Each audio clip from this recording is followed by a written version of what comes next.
आज आपण बनवणार आहोत पालक पुरी आणि चण्याची उसळ। तर यासाठी लागणारे साहित्य आहे 1 पेंडी पालक, त्यानंतर लागणार आहे 2 चमचे जिरे, 3 मिरची, 1 इंच आले आणि 7 ते 8 लसूण पाकळी, त्यानंतर 3 वाटी इथे गव्हाचं पीठ घेतले आणि चवीनुसार मीठ। आता हा घेतलेला पालक मी मिक्सरच्या भांड्यामध्ये घालणार आहे आणि त्यामध्ये मी घालणार आहे आलं, लसूण आणि मिरची। हे सर्व आपण एकत्रित वाटून घ्यायचं आहे।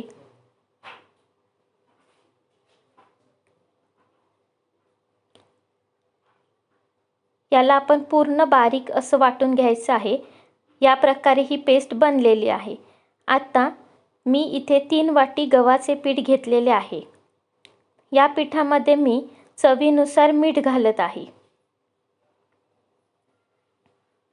आणि यामध्ये मी आता घालणार आहे 2 चमचे कुटून घेतलेले जिरे।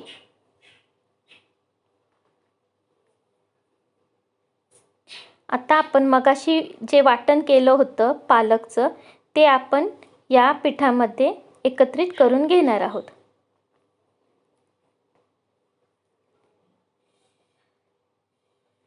आता या पालक प्युरीमध्ये मी हे सर्व पीठ मळून घेणार आहे आणि हे पीठ मळून मी 10 मिनिटांसाठी ठेवून देणार आहे।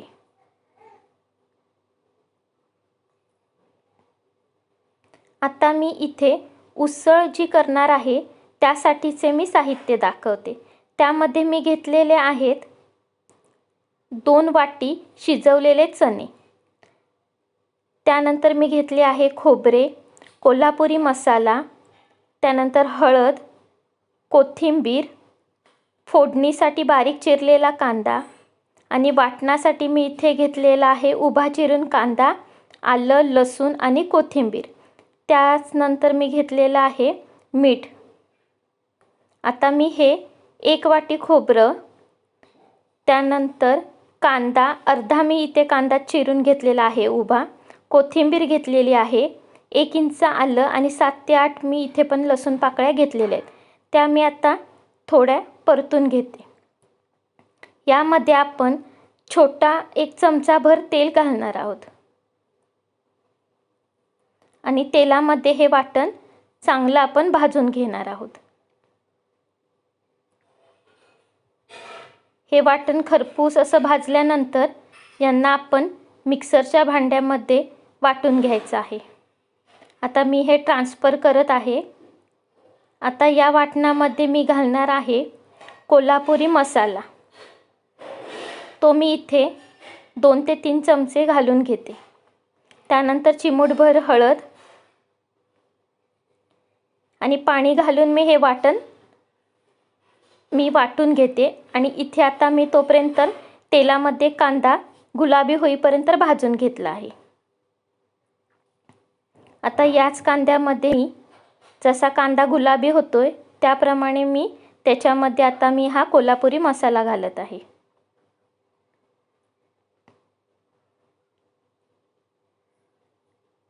आता मी यामध्ये घालणार आहे जे आपण वाटण बनवलं होतं ते मी इथे घालून घेते।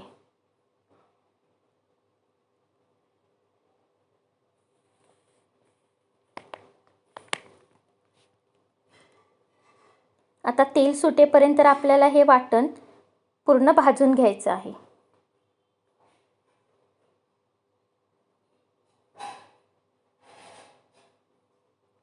आता मी याच्यामध्ये जे मगाशी आपण शिजवलेले चणे होते ते मी यामध्ये घालून घेणार आहे।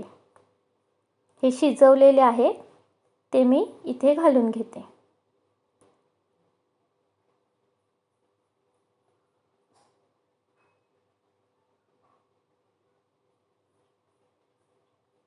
आता मी यामध्ये चवीनुसार मीठ घालत आहे आणि जे आपण चणे शिजवलेलं जे पाणी होतं ते मी आता याच्यामध्ये ओतणार आहे।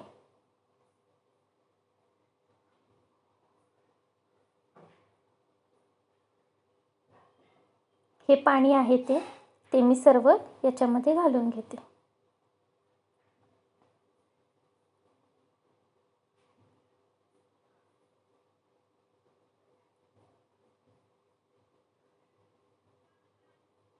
आता यामध्ये मी कोथिंबीर पण ॲड केली आहे आणि त्याला थोडी एक उकळी येऊ देते. आता मगाशी जे आपण पीठ मळून ठेवलेलं त्या पिठाचे मी छोटे छोटे गोळे करून घेते आणि त्याला मी लाटून घेत आहे पुरीसारखं. मी तेलसुद्धा तापत ठेवलेलं आहे. आता जशा पुऱ्या होतील तसं मी तळून घेत जाईल. आता माझी पुरी लाटून झालेली आहे. आता मी ती तेलामध्ये सोडत आहे.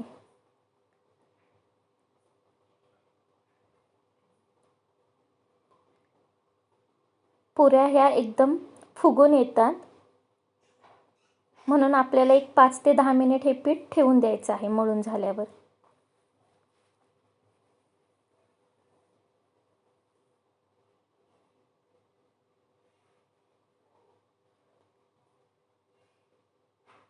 आपल्याला या करपूस भाजेपर्यंत तळेपर्यंत ह्या पुऱ्या आपल्याला फ्राय करायच्या आहेत तेलामध्ये. मी आता पुऱ्या अजून करून घेते.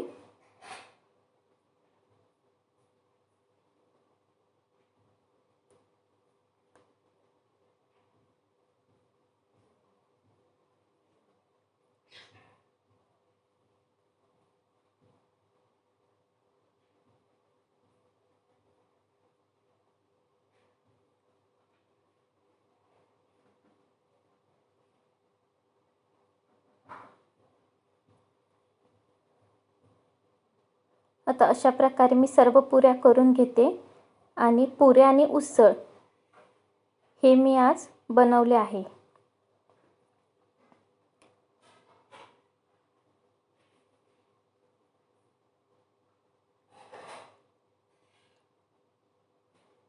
तर अशा प्रकारे आपली पालक पुरी आणि चण्याची उसळ इथे तयार झाली आहे. तुम्ही अशाच वेगवेगळ्या रेसिपीज बघण्यासाठी माझ्या चॅनलला सबस्क्राईब करा, लाईक करा, शेअर करा आणि याचे सर्व इन्ग्रेडियंट्सची माहिती मी डिस्क्रिप्शनमध्ये दिलेली आहे. थँक्यू.